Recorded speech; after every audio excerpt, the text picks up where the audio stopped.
On the week of March 24th, the Office of the Director of National Intelligence released its annual threat assessment, detailing an evaluation of an array of threats to U.S. citizens, the homeland, and U.S. interests.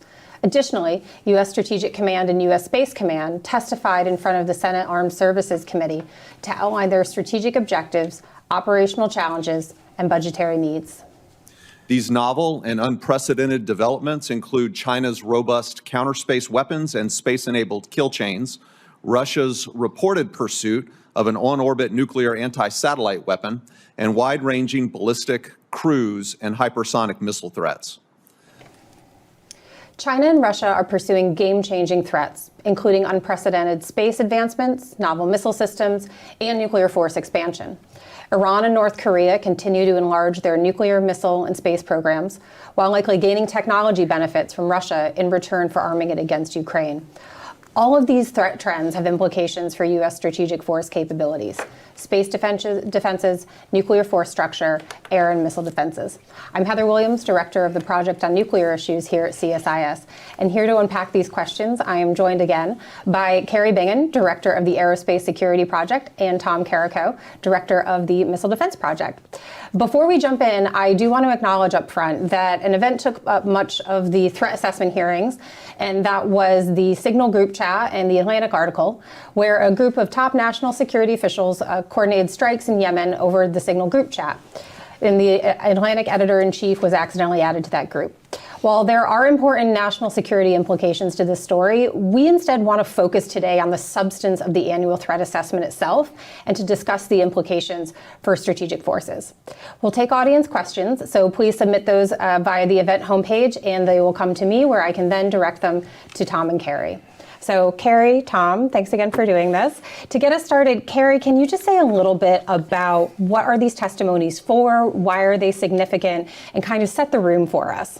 Well, it's funny, Heather, because I'm getting flashbacks to my time at the Pentagon, where we coordinated on these annual threat assessments within the intelligence community, but also my years on Capitol Hill as a staffer supporting House Armed Services Committee posture hearings. So this is a fantastic time of year for me, but also for the American public, because we are seeing transparently, hearing from these national security experts on the state of the world. The annual threat assessment with the Director of National Intelligence and other intelligence community leaders, it is the annual presentation of the intelligence community's threat assessment. It is exactly what it is. It is an extensive compendium that takes months to produce from just so many fantastic, hardworking analysts across the intelligence community in partnership with the Department of Defense. It is that one time of year where the American public hears directly from the intelligence community's leadership on the threats and the challenges to our national security.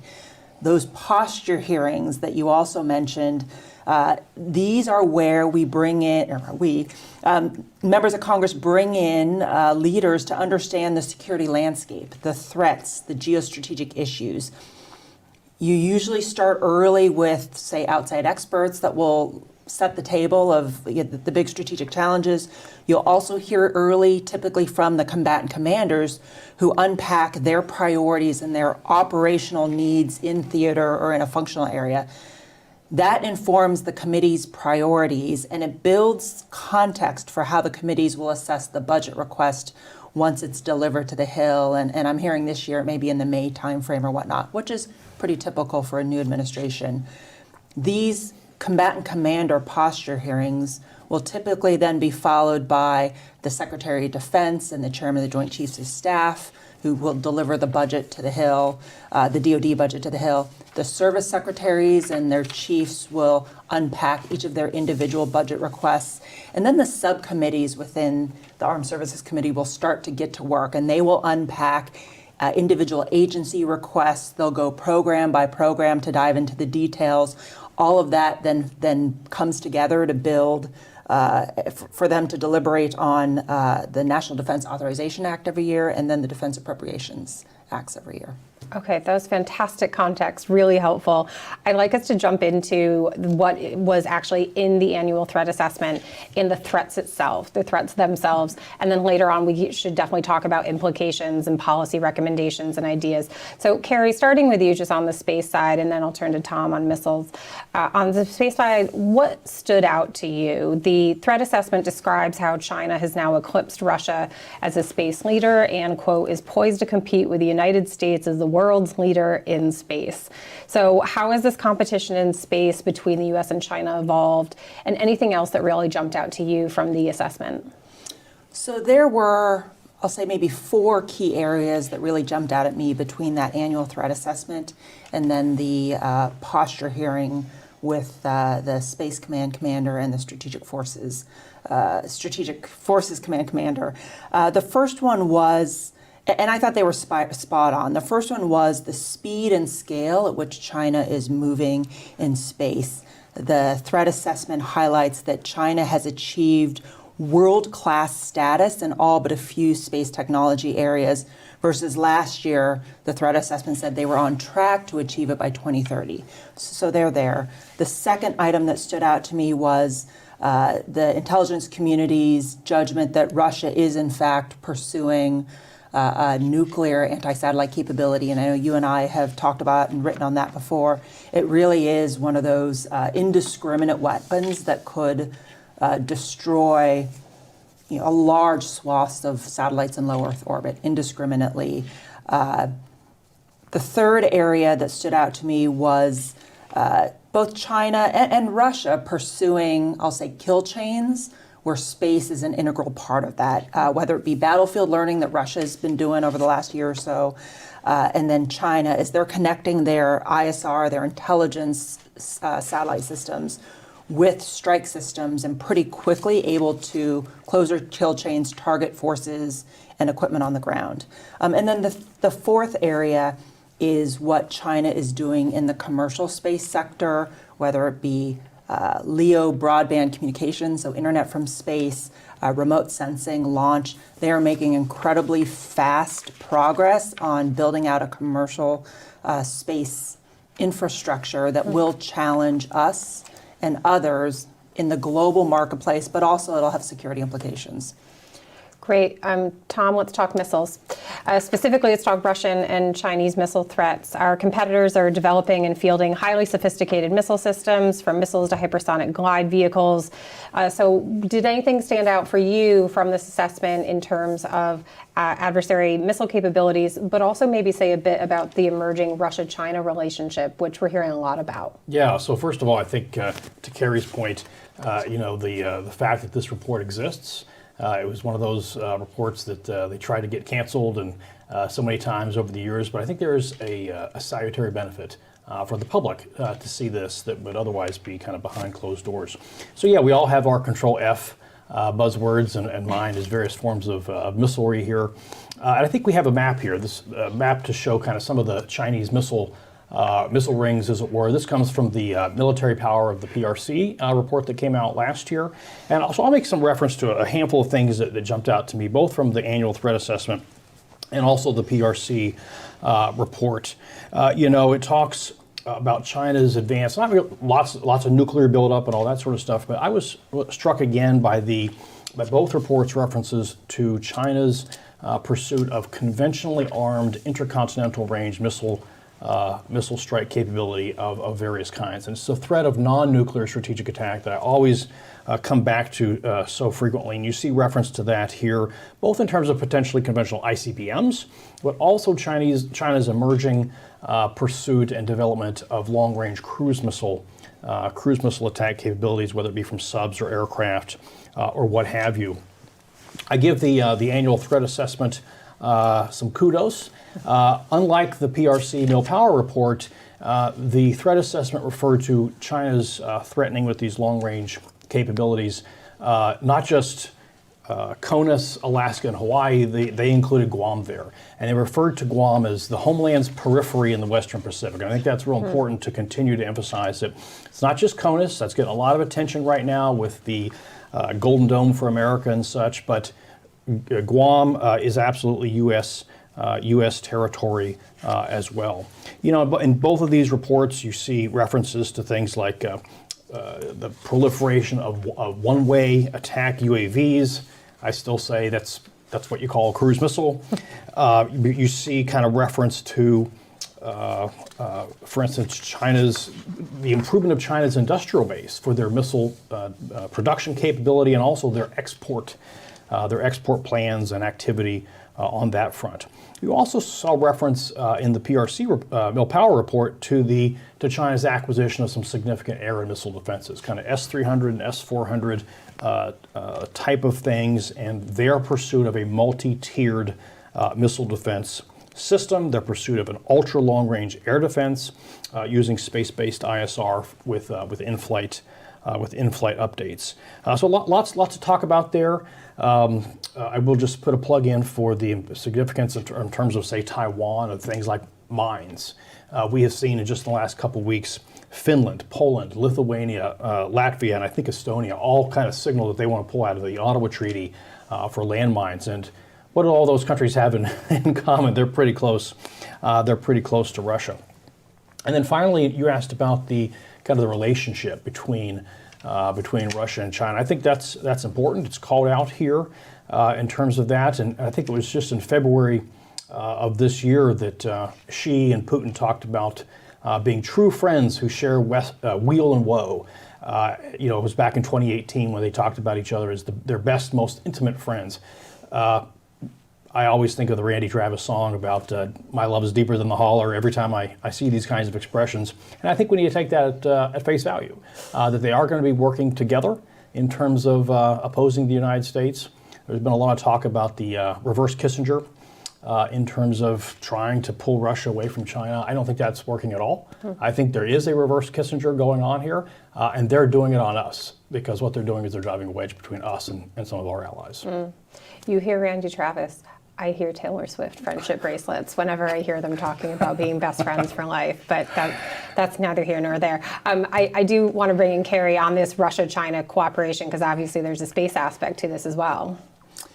There is, and we even past space threat assessments that we issue at CSIS have talked about this, I'll say, coalition of convenience. Initially, we thought that these growing relationships between Russia and China, Russia, North Korea, Russia, Iran, all with Russia as the common denominator, was transactional. Russia needed munitions, they needed bodies, so they went to China for parts, they went to North Korea for bodies and ammunition, and they went to Iran for drones. But what we're seeing over the last year or so is a much tighter and I think more, I'll say, permanent relationship between these countries. And what Russia has been willing to give in return is space and missile technology. So with both, with North Korea in particular, the fact that Kim Jong-un last year visited Vostochny Cosmodrome in Russia, and Putin committing in return to help them build and launch satellites was a key item to watch. Last year, Russia built and launched Iranian reconnaissance or electro-optical satellites, and they've committed to doing more. There's a negotiation afoot for Russia to provide solid rocket fuel to Iran, which it can use for its own space launch program or for its long-range missile program. So we're seeing those close relationships, including in space and missile technology, complement what they're doing in terms of arming for Ukraine. If I can just jump in on the nuclear piece as well, because there's also evidence of collusion between these four, Russia, China, Iran, DPRK. On the nuclear side, I think it was 2023 DoD China Power Report said that Russia had provided highly enriched uranium to China. Also, Russia is providing North Korea with a bit of diplomatic cover in the United Nations, for example, by trying to kill this panel of experts that was meant to uphold North Korea's nuclear inspections. And so I think it's this axis of, what has it been called lately? Axis of upheaval, axis of aggressors. I've heard a whole lot of acronyms being tried out. I don't think we've landed on one. But just to say, it really does cross domains and crosses so many different sectors and all the areas that we're interested in. I'm Tom, I'm wondering, do you agree with Carrie worry that there's a growing depth to this, or do we think this is this transactional? Yeah, I think we have to assume that both their stated friendship, but also their strategic cooperation is real. I think we'd be putting our head in the sand if we suppose that all of these things are just to be operating in silos. Sorry for the pun there. But we used to say that Russia was a gas station with nuclear weapons and missiles, and unfortunately, those are going to be some of the currency that they have to trade with to get North Korean cannon fodder, for instance. You mentioned the references to sending uranium to China. One has to wonder what other kind of assistance has been going to China, just because that's what Russia has to trade and give away. So I think it's robust. We often rightly complimented ourselves on our asymmetric advantage of our alliance system. But this is I think at least an axis, some kind of level of cooperation that I think we have to take seriously. I think that's kind of getting into the water now. Well, and Heather, can I shift back to that opening question you asked both Tom and I, flip it back to you? What stood out to you on the nuclear front in both the annual threat assessment and in that SpaceCom, StratCom posture hearing? Yeah, there were two things that jumped out at me, particularly from the StratCom hearing. The first was the renewed and very emphatic commitment to following through on plans for nuclear modernization. And we heard that as well from a couple of subsequent hearings. Secretary Hegseth, in his own confirmation hearings, I think he was asked to repeat this on multiple occasions. Yes, I commit to the program of record. Yes, I commit to following through on modernization. And in our past sessions, when the three of us have sat around and talked, I've said, I really want an executive order or a presidential statement committing to this and committing to things like the Sea-Launched Cruise Missile. Still don't have the executive order, but I think that this we should read this as the administration moving in the direction of following through. The other thing that jumped out to me that I thought was really interesting was in his testimony, General Cotton used the word flexibility, I think 10 times. And that's a lot. And it was in reference to primarily our forces and how we do modernization. But I really took that as an indicator to how General Cotton in particular is seeing the threat environment. It's rapidly changing. We need to be able to change with it. And our defense industrial base, our nuclear enterprise, they aren't particularly agile. And so I saw that as him saying, I want flexibility in our forces. I want the president to have more options if it turns into a really bad day. But at the same time, it's also flexibility in how the enterprise itself operates and works. And so that was something that stood out to me. But I don't know did either of you pick up on flexibility and geostrategic uncertainty as the theme? Was that your Control F search there? Might have been. Okay. Well, look, I would say I think your observation goes in terms of our insufficient agility so far, and I would say for all the talk about revitalizing the defense industrial base on munitions and all this sort of stuff, my working analogy has been to like a television receiver, which is that we've been fiddling with the treble and the bass and the kind of the more nuanced buttons when we've yet to really turn the volume dial. And in terms of the real question, if you thought that a conflict was coming, if something was brewing, whether efficient or not, you would be turning up the volume dial. And so that's what I'm going to be looking for. I think we are going to be seeing hopefully an executive order on shipbuilding here soon. That came up in the SecNav's hearing, for instance. I guess the rusty ships are keeping the president up at night. That's a good thing, I guess. And so, yeah, I'll be looking for the volume dial on shipbuilding and on munitions generally. And what about you, Carrie? As we start talking more about implications and policy recommendations, was there anything that you thought was missing from any of these hearings, or any major potential policy impacts that we haven't really thought of yet? Well, and if I can build on the agility, and then I'll come back to that question, just something I think we've all been paying attention to is what are the lessons that we're learning from Ukraine, but also, what are the lessons that we should not be learning? I would say agility on the battlefield is one that I've been just frankly impressed by, and in a specific area related to space is both Ukrainian and Russian use of electronic warfare weapons. So jamming GPS, jamming satellite communications. Both sides are learning and adapting on the fly, and so that's something that I will look for going forward. Russia has integrated their jammers into their tactical forces and are moving it around.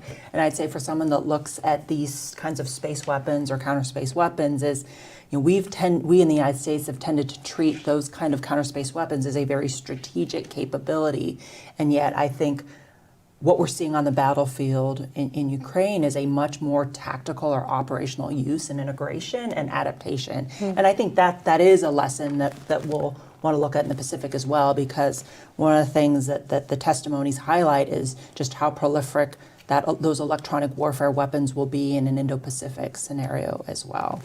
If we want to jump in on that, and then we can pivot. Lots of EW references, to be sure. Yeah. Anything else from you, Tom, in terms of, was there anything that you didn't hear in the threat assessment or in the hearings that you thought was missing? I did notice one conspicuous absence, and that was in the reference to North Korea. Kim has no intention of negotiating away his nuclear weapons. Usually these things have lots of probablys and highly likelies and this kind of stuff. No wiggle room, no wiggle words on that, and I think that's a good reminder. Look, I think it's a threat assessment. I don't expect a lot of recommendations, kinds of things here, but just tracking how these documents have evolved over time, getting to thousands and thousands of missiles off the coast of Taiwan, the trends are pretty visible over time. Just picking up on the North Korea piece, I did see a news story today in which President Trump said supposedly that the White House has been in touch with North Korea to try to restart some sort of talks. And so that was just one of, I think there may have been a couple examples of where the message coming out of the White House didn't necessarily totally track with what we heard in some of the hearings. But that on the nuclear side, just to add to this, one thing that jumped out at me in all those conversations and the testimony about nuclear modernization, nobody mentioned NC3 modernization, which a lot of experts in the field are pointing to as perhaps the most pressing and most challenging of nuclear modernization needs. And so I'm just going to guess it was time constraints that held them back. Well, in the question and answer period with senators, there was a very good exchange on nuclear NC3, nuclear command control communication. So I think it's been refreshing to see just how much General Cotton has focused and put a priority on NC3 modernization. I think also is, for me, we've seen these threat assessments. The question then becomes the so what? What are the implications of it? So, we'll see as the president's budget request comes out if the investments really match where the threat's going. There are just some other things that really stick out to me as implications based on where the threat's going. One of them is we are moving to a much more transparent battlefield. So General Whiting at Space Command talked about how the Chinese have put up a significant number of ISR satellites. They're closing their kill chains. When you pair that with the long range, whether it be cruise missiles, drones, other strike assets, I think we will need to think differently about how we protect our forces, especially how vulnerable they are from long ranges. They will be seen, they will be targeted. So how do we think about operational security, emissions control, denial and deception when you can now see? With this greater electronic warfare environment that we're in, how do our forces think about operating in a very messy electromagnetic spectrum environment? They're not used to doing that because we didn't have to do that for 20 years in Iraq and Afghanistan. And then another area for me is on the commercial space side is China. I mean, you could argue to what degree their companies are truly commercial, but they said, Elon Musk, I see you, you're Starlink, I'm going to raise you. They have in works now and are launching the equivalent of 3 Starlink-like constellations. That is massive. Pair that with what they're doing in Belt and Road and telecom in the global south. Their remote sensing, so their imagery capabilities, in the last 3 years, they've made incredible progress there. Put that on top of Belt and Road. Now you have Chinese commercial capabilities that can undercut the market and undercut our companies, but also an ability for them and their model of digital surveillance, controlling information, controlling narratives. That is what others in the world start to see, and that's really worrisome. Just real quick, I think you're highlighting the transparent battlefield and the EW stuff is so important. I've been thinking about this a decent amount lately, that in the first instance, it is going to be a transparent battlefield in phase 0, in phase 1, until we start, hitting each other's eyes out and blinding each other. And then it's going to get really messy. And it's going to be a race to blind the other guy more completely and faster, and then responsive space for ISR and all that sort of stuff. And that's going to be a fascinating kind of dynamic. And then the second thing is, you brought up the spectrum thing. And this has been a topic that I think Senator Rounds has brought up in just about every DOD hearing. Senator Fisher, a handful of other folks have brought this up, and that is the question of auctioning off the low 3 gigahertz band of S-band for kind of the telecoms and this kind of stuff. And I just think this is a terrible idea. This is something that has the potential to really interfere with a number of very exquisite and critical air and missile defense radars, not just ships, but also those on land.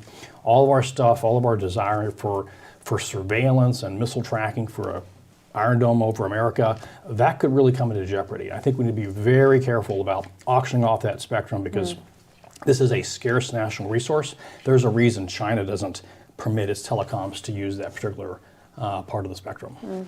We have a lot of questions coming in, and so I want to make sure that we get to some of them. We're going to start with one about supply chain. The question notes that Russia, China, Iran, and North Korea have sustained wartime industries. So how long might it take for the U.S. and allies and partners to be able to respond with an independent and resilient supply chain? Carrie, I'm going to ask you to start that one off. It's a fantastic question, and we've had some superb work done by our colleagues here at CSIS. So Dr. Seth Jones is one that's looked at our defense industrial base, our supply chains. I think that a lot of the challenge is many of these things, they take time and money. I mean, we really do have a capital investment challenge. So you're looking, I'd say, best case, even if a national decision were made tomorrow, there are things that you can do in the near term, adding extra shifts to start pumping out more capacity. But if you're looking at facilitization, building more, you're probably at best case 2 to 3 years away from actually having facilities to increase capacity. In terms of the supply chain part, that's something that we're seeing DoD focus more on supply chain, on contested logistics, illuminating where risk is, and better diversifying. So I think those efforts there are good, and we'll also have to look at different things like, in theater, is given the stuff from here going into the Indo-Pacific takes just it's weeks to be underway across the ocean. What are things that we can do in theater, through whether it be 3D printing or other things, to actually create the parts that we need there? But it's a hard nut. I don't think I have a good answer. Yeah, here again, I think we've been doing smart, efficient things to adjust the base and treble on this. Looking at the supply chain, I would say kind of figuring out what time it is in terms of how fragile we are in the post kind of COVID world. But I think there's another, and so all that I think is spot on. The other thing that is very much has the potential for disruption and not good ways is the upstream alliance and partner relationships. Go look at what I think it's the conservative chairman of the Danish Defense Affairs Committee, and also the spokesman for Greenland Affairs, had to say about buying U.S. weapon systems. He said, "Don't do it." It's actually quite remarkable. Take a look at what the stock prices of BAE Systems in the UK and Rheinmetall in Germany have done over the past couple months. There's a lot of uncertainty about cross-national supply chains and that kind of stuff, and so we've got to get that right. There's a lot of kind of negotiating over tariffs and all this kind of stuff, and some of which is overdue. But in terms of the big picture, the degree to which we rely upon our friends is pretty dang important. Yes, there's lots of one bottleneck mom and pop stores that work on the AIM-9 missile in Mount Vernon, Ohio. But there's a lot of international cooperation there we need to be attentive to as well. I would just add an observation from the nuclear side. There's been decades of atrophy relying on the mom and pop shops, and the Strategic Posture Commission spoke a lot about that. But the other angle to add isn't so much supply chain, it's also workforce challenges. The people in the services and the civil service, but also just experts in the field. This is something Pony's been working on a lot. We found there are so many people who want to be working in this field, and making sure that there are opportunities for them is also going to be a really important part, I think, about the enterprise and modernization as well. Another question that we have, this one's on hypersonic, so Tom, maybe you can start us off on this one, which was the Stratcom and Space hearing suggested that the U.S. is behind on hypersonics compared to China. Do you agree with that? And how can we quickly fill that gap? Yeah, so look, that's certainly been a highlight of both of these reports. The threat assessment and certainly the PRC, they talk about how China's been fielding or developing various ballistic delivered or scramjet kind of things. I'll say we're getting there, but I would look at we're still waiting on that LRHW long-range hypersonic weapon for the U.S. Army. It's a couple of years overdue at this point. That's unfortunate. Good progress being made apparently on some other Navy and Air Force programs. But yeah, we've got a long ways to go. These are still very, very much boutique systems, and we've got to figure out what's the manufacturability turn, what's the design turn to make the TPS, the thermal protection systems, cheaper and more plentiful. Because again, lots of wiggling with boutique things, but we got to have volume on the hypersonic front as well. And there's some promising signs there. There was a news report about a commercial company who just did a hypersonic test earlier this month, for instance. A couple of those have been going on, and I think you've heard from this administration. You heard it from DepSec Feinberg in his confirmation hearing. He says, "Hey, we got to get after." In response to Deb Fisher about nuclear modernization, he says, "Yeah, I'm all for it, but we also got to get that hypersonic strike capability." He said to have other tools in the toolbox. It was striking that General Whiting in his testimony said that China is the global leader in hypersonics payload, period. So in addition to us getting moving and going beyond R&D to actually procure and field capability, there are important things that we need to do to be able to detect, track, and target those incoming hypersonic missiles against us. So this is where there's a lot of overlap between what Tom does and I do, but the importance of those space sensors is you're going to need that global reach of space, space sensing to be able to not only detect those missiles as they're boosting and you see the thermal signature, but once they start maneuvering within the atmosphere, they're a lot harder to track.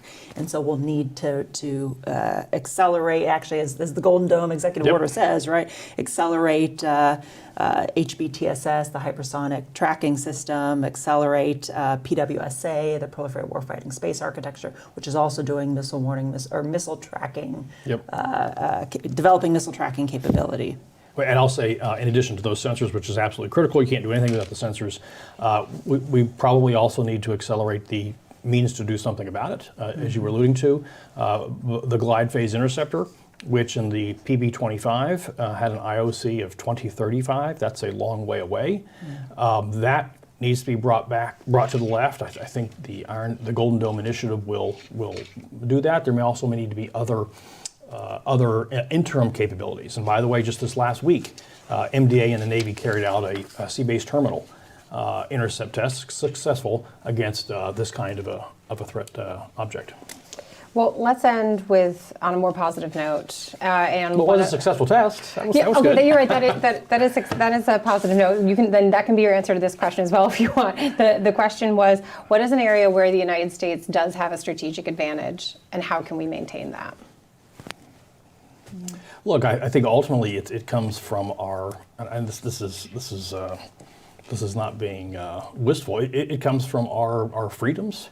And from our, I think, economic powerhouse and our innovation. And you've seen that in terms of I would say, the economic innovation from new companies coming up, but also, the traditional ones. I think If we are allowed to compete, and I would say if we can get rid of the encumbrances, especially in terms of regulations and things like that, we have the ability to turn up the dial on the arsenal of democracy, but we do have to get out of our own way on that. So we have that latent potential. We got big speakers in the living room if we want to use them.